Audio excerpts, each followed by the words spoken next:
할렐루야, 반갑습니다. 오늘 아모스 선지자를 통해서 다시 하나님이 우리에게 향하신 그 마음, 또 하나님의 뜻, 우리가 깨닫기를 원하고 보기를 원합니다.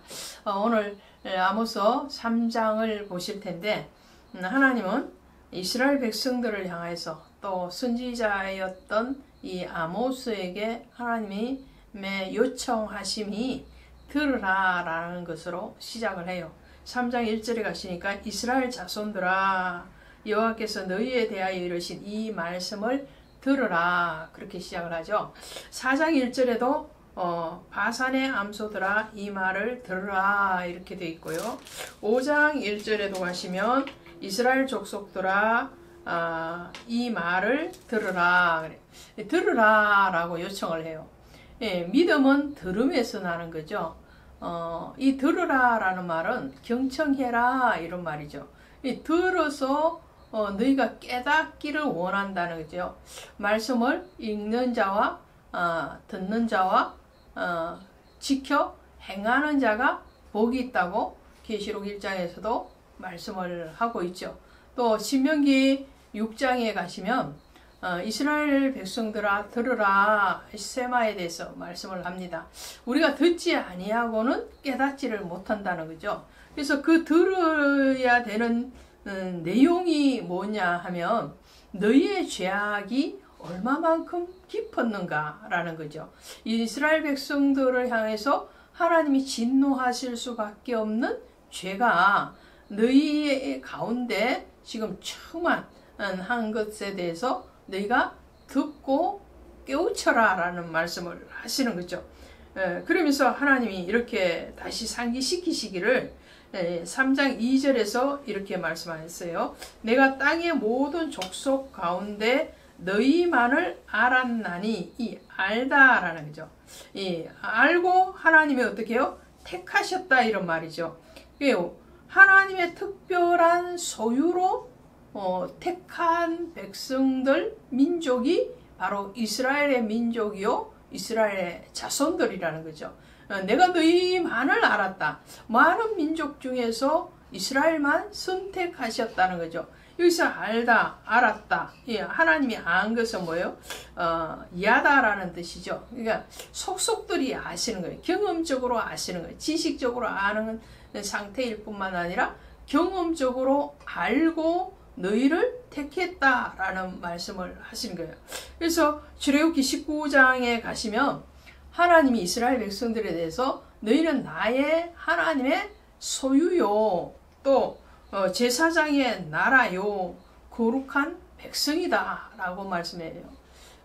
뿐만 아니라 이 말씀이 베드로전서 2장 9절에 가시면 오직 너희는 택하신 족속이요 왕같은 제사장들이요 거룩한 나라요 그의 소유된 백성이니 라고 그래요. 그러면 하나님 앞에 택함을 받고 하나님의 소유가 되고 또 하나님의 나라가 된 사람들이 해야 되는 일은 그 하나님을 알고 하나님을 청종하고 그 하나님을 전하는 거죠. 그럼에도 불구하고 이스라엘 백성들은 그 반대편으로 돌아갔다라는 것이 하나님의 통탄하심이라는 것을 우리가 알아야 되겠죠. 자, 3절에 보시면 이렇게 말을 합니다. 두 사람이 뜻이 같지 않은데 어찌 동행하겠으며, 그래요. 두 사람이 뜻이 같지 않대. 여기서 두 사람은 누굴까요? 이스라엘 백성들과 하나님을 얘기하는 거죠. 하나님이 너희를 특별한 소유, 특별한 나라, 또 그의 뜻을 전하는 백성으로 삼았는데 구별해서 놨다는 거예요. 구별해서 내 소유, 특별한 소유로 만드셨는데 그 택한 자의 마음을 알지 못하는 것, 그리고 하나님이 원하시는 그 길을 가지 않는 것, 이래서 어떻게 동행이 되겠느냐죠. 자, 혼자 가면은 멀리 간다고 그러죠.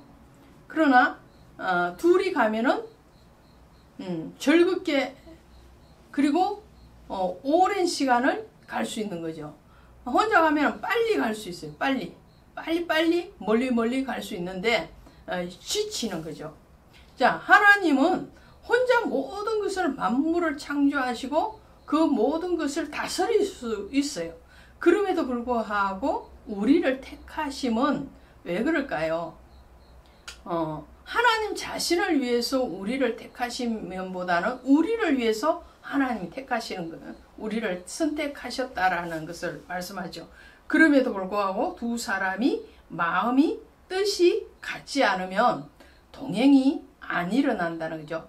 처음에는 그 뜻을 같이 했다 할지라도 점점 한 사람이 다른 앞길로 가버리면 그 동행은 멈출 수밖에 없고 끊어질 수밖에 없는데 하나님은 끊어지기를 원하지 않는다네. 다시 돌이켜서 나와 마음을 맞추고 뜻을 맞춰서 같이 가자라고 말씀을 하시는 거죠.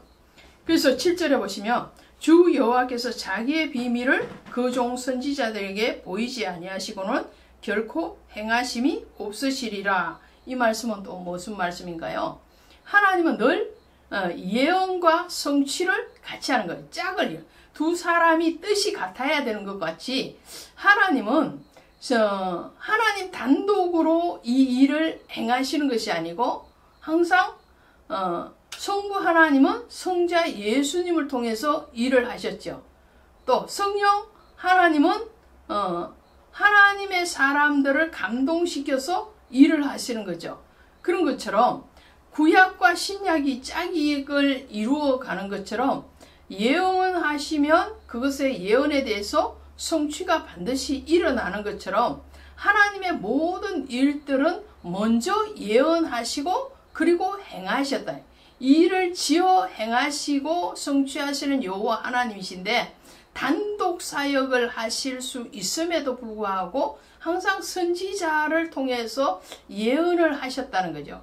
자, 노아의 때에 홍수로 물로 세상을 심판하실 때도 하나님 노아에게 미리 말씀을 하시고 그리고 그 준비하는 기간을 주시죠. 이사야나 에레미야를 통해서 유다의 멸망을 미리 예언을 하시죠. 그리고 거기에 대해서 돌이키라는 그런 메시지를 보내시고 시간을 주신 거죠. 예수 그리스도께서 이 땅에 오실 때도 어느 날 갑자기 예고 없이 오신 분이 아니시고 창세기부터 예수 그리스도의 오심에 대해서는 수없이 많은 사건과 선지자를 통해서 말씀하시고 그리고 신약에 와서 예수님이 탄생을 하셨죠.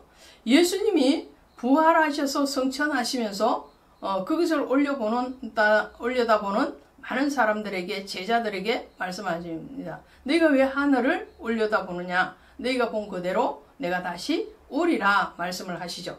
그렇다면 약속을 하셨으니까 예수님의 재림도 반드시 있다라는 것을 우리는 기억을 하게 되겠죠. 그래서 예수님은 어떠한 일들을 단독으로 하실 수 있음에도 불구하고 하실 수 없음이 아니에요. 십자가 위에서 내려오실 수 있음에도 불구하고 안 내려오시는 것이 그분의 사역이었던 것처럼 그분이 모든 만물을 창조하시고 다스리시고 역사의 모든 일들을 스스로 주관으로 단독으로 하실 수 있음에도 불구하고 단독으로 행하시는 것이 아니라 선지자를 통해서 미리 말씀하시고 거기에 대해서 일정한 시간과 기회를 부여하시고 그리고 이를 행하시는 그 하나님의 기다리심, 인내하심, 또 사랑하심에 대해서 말씀을 합니다.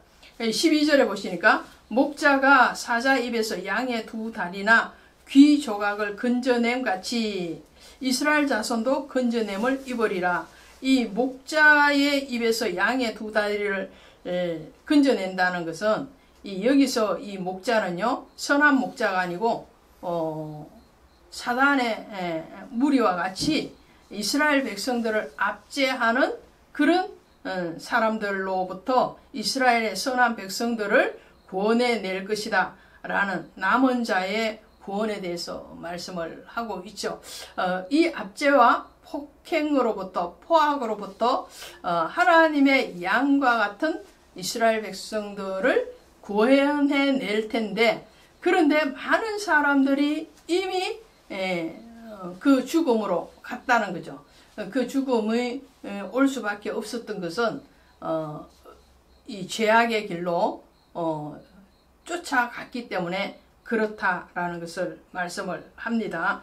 오늘은 3장을 통해서 하나님의 특별한 소유된 이스라엘 백성들, 그들을 향한 하나님의 사랑이 여전히 유효하고 그들을 구원하기를 원하시는 하나님의 안타까운 마음을 우리가 듣고 또 깨닫습니다. 고맙습니다.